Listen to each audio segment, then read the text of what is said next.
এটা গ্রাম বাংলার ঐতিহ্যবাহী একটা খেলা।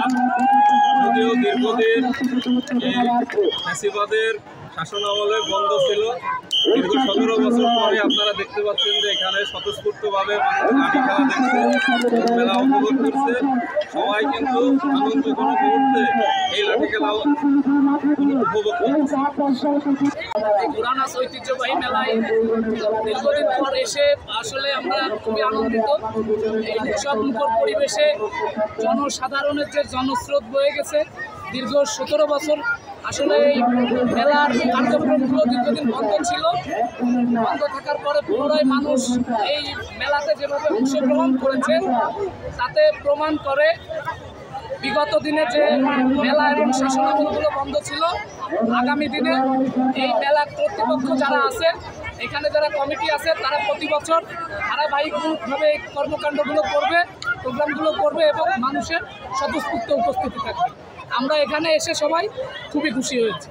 হাডুডু কিংবা লাঠি খেলা আমার জন্মের পর আমি ফার্স্ট দেখছি। মানে হাডুডু বাংলাদেশের জাতীয় খেলা হওয়া সত্ত্বেও দুর্ভাগ্যবশত আমি কখনো সামনাসামনি দেখি নাই। এই প্রথমবার আমি সামনাসামনি দেখতে পেরেছি এবং আমি জন্মের পর থেকে শুনে আসছি যে হ্যাঁ আমাদের বংশ লাঠি খেলে, এই লাঠি খেলার প্রতি একটি ঐতিহ্য রয়েছে। কিন্তু এই প্রথমবার আমি সামনাসামনি দেখলাম, অনেক ভালো লেগেছে। বংশের সবাই মিলে, এই পরিবারের সবাই মিলে একত্রিত হতে পেরেছি, অনেক কেনাকাটা করতে পেরেছি এবং সারা বছর যে দুঃখ কষ্টেই থাকে এই দুটো দিন অনেক অনেক অনেক আনন্দে কেটেছে এবং এটি আমাদের বংশের ঐতিহ্য বলা চলে। জন্মের পর আমি এই দেখেছি, ঐতিহ্যের কথা আজীবন শুনে এসেছি, কিন্তু আজ সবার সামনে দেখতে পারলাম এবং আশা করি পরবর্তী বছর থেকেও এই ঐতিহ্য ধরে থাকবে ইনশাআল্লাহ। বিলুপ্তির পথে আপনারা জানেন, প্রায় বিভিন্ন সোশ্যাল মিডিয়ায় দেখে থাকবেন, একটা প্রচলিত কথা আছে যে মাদককে না বলুন, ক্রীড়াকে আঁকড়ে ধরুন। খেলাধুলা মানসিক বিকাশকে প্রস্ফুটিত করে এবং এটা যদি চলমান থাকে, এবং আমি মনে করি এটা চলমান থাকবে।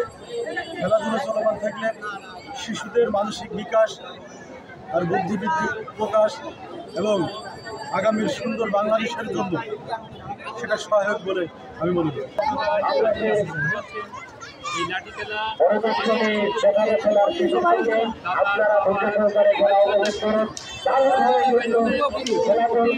বছরই